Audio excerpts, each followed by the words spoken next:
If you've been in the car business for a while, then you've already been told that there are 4 components that make up a car deal.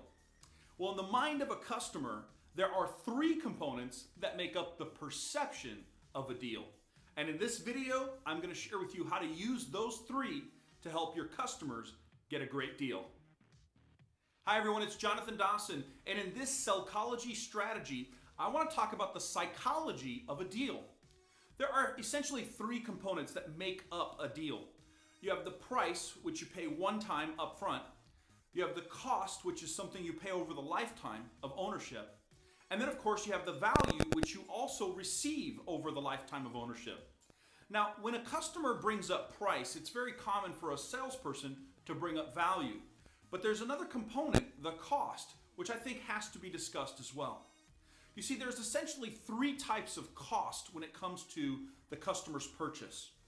You have the real physical cost that they have over the lifetime of ownership. That comes in the form of money paid out.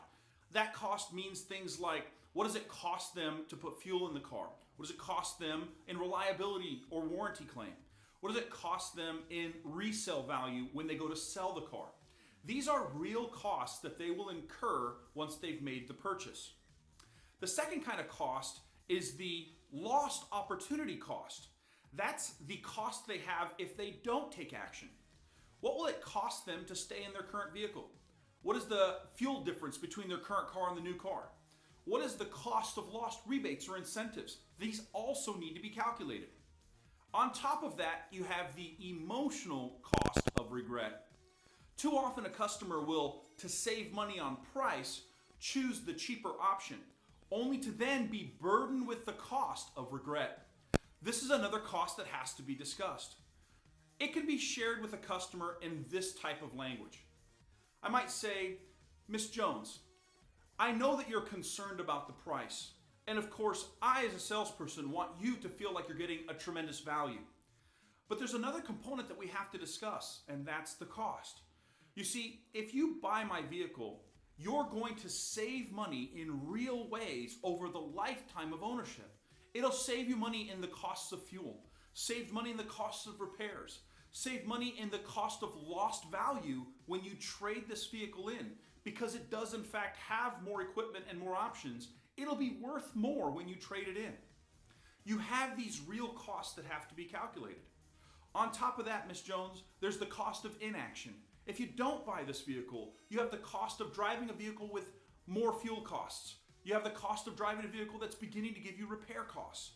You have the costs of potentially losing out on these incredible incentives and rebates that are available right now to you. And finally, Miss Jones, you have the cost of emotional regret, which has to be calculated. The reality is, if you compromise now and don't go with the car you really care for, even though it's a little bit more price up front, you're going to have to deal with the cost of regret down the road. You see, you're going to be driving a car that doesn't have the equipment and options that you really want. That's not the style and the color that you really want. You saved a little money up front on the price, but you paid a great cost in ownership over the lifetime. I want you to get a tremendous value at a reduced cost and at a great price so that you, Miss Jones, get a fantastic deal, which is what I believe I've presented you today. You are not making a mistake if you get a great deal, even by paying a little higher price, as long as your cost is reduced and you got a tremendous value. Now, when you phrase the concept of cost to your customer, it helps them put into perspective the whole deal. Remember, there may be 4 components to a car deal, but there's 3 components to the perception of a deal. That's your price, you pay up front once, the cost you incur over the lifetime, and the value that you get.